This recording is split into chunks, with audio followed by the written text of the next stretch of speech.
انسان نے زمین سے لے کر چاند اور مریخ تک تو رسائی حاصل کر لی ہے، لیکن کیا وجہ ہے کہ زمین کی گہرائی یعنی سمندر، جو زمین کے کل رقبے کے 75% حصے پر پھیلے ہوئے ہیں، ان تک رسائی آٹے میں نمک کے برابر ہے؟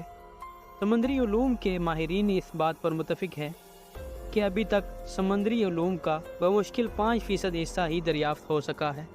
دنیا کا 75% حصہ یعنی سمندر یقیناً بہت زیادہ گہرا ہے، اتنا گہرا کہ ہماری سوچ سے بھی کہیں زیادہ۔ سمندر کی سطح سے 40 میٹر کی گہرائی میں، جو کہ دفناً طبی یعنی ریکریشنل غوطہ خوری کی حد ہے، اس سے زیادہ گہرائی میں کوئی عام انسان غوطہ خوری نہیں کر سکتا۔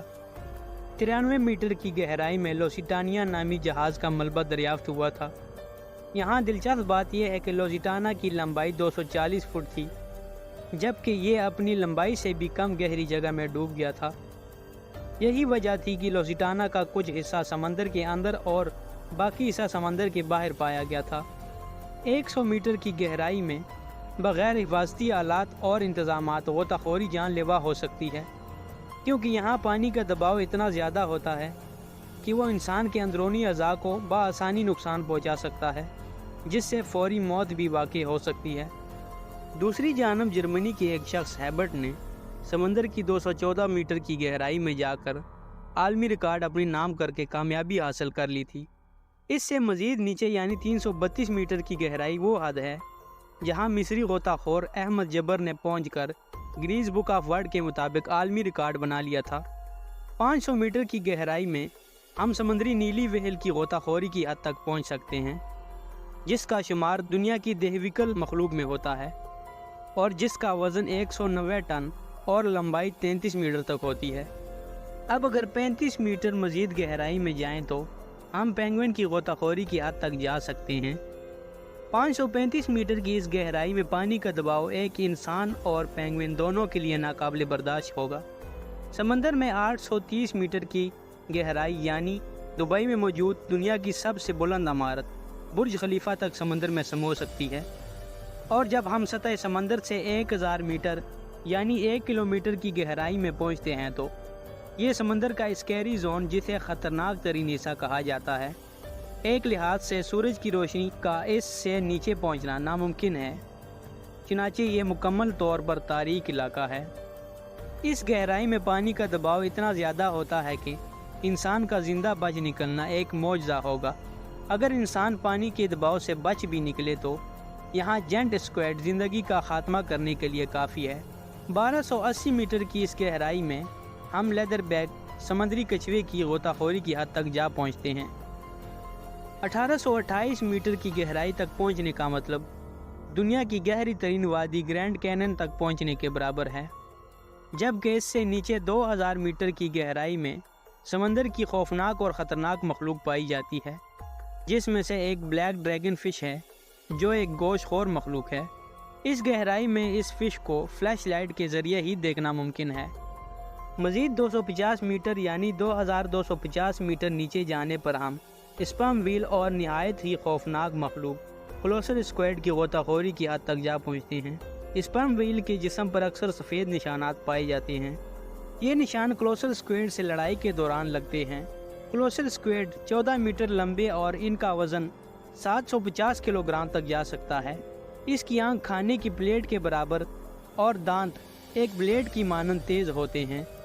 3800 میٹر کی گہرائی تک پہنچ کر ہمیں مشہور زمانہ ٹائٹینک کا ملبہ ملتا ہے۔ اس سے بھی نیچے جائے تو 4000 میٹر کی گہرائی میں ہم سمندر کے اس حصے میں جا پہنچتے ہیں جسے ابیل زون کہتے ہیں، اور یہاں پانی کا دباؤ 1100 مربع فی انچ تک جا پہنچتا ہے۔ سمندر کے اس حصے کے بارے میں یہ افواہیں موجود ہیں کہ یہاں ایلین جیسی مخلوق بھی رہتی ہے، مثلاً اینگلر فش اور ویپر فش۔ سمندر کی زمین تک اوسطاً گہرائی 4267 میٹر ہوتی ہے، لیکن سمندر کے ایسے مخصوص حصے بھی موجود ہیں جو اس سے کئی گنا زیادہ گہرے ہیں۔ دوسری جنگ عظیم میں بسمار نامی بحری جنگی جہاز کا ملبہ 4791 میٹر کی گہرائی میں موجود ہے۔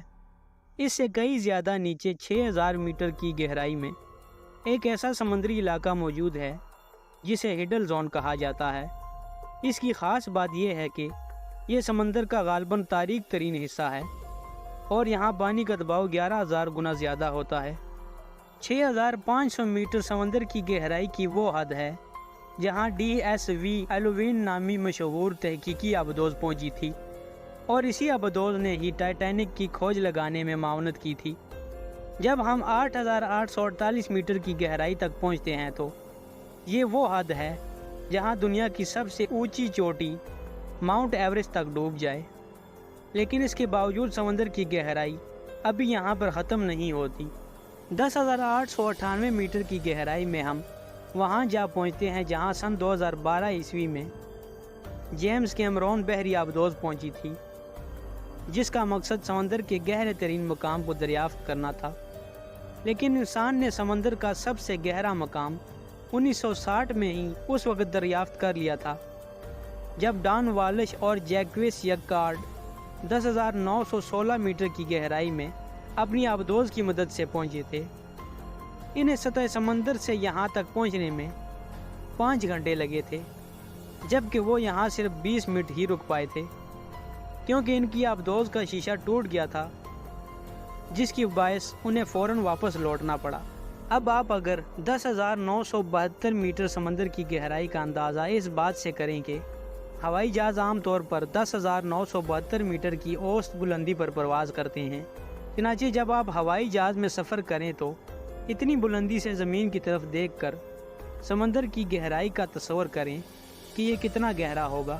اس کے بعد 10,994 میٹر گہرا سمندر آتا ہے، جو کہ اب تک کی دریافت کردہ سمندر کی گہری ترین جگہ ہے، جسے ماریانا ٹرینچ کہتے ہیں، اور یہ جنوبی بحر الکاہل میں جاپان میں واقع ہے۔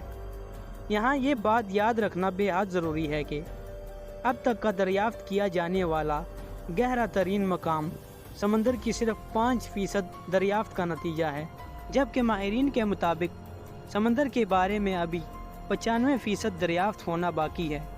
سائنسدان اور ماہرین اس بات پر متفق ہیں کہ آنے والے وقتوں میں شاید انسان سمندر کی مزید گہرائی تک رسائی حاصل کر لے، اور یہ بھی ممکن ہے کہ آنے والے وقتوں میں بہت ساری نئی مخلوقات کا بھی پتہ چلا لے۔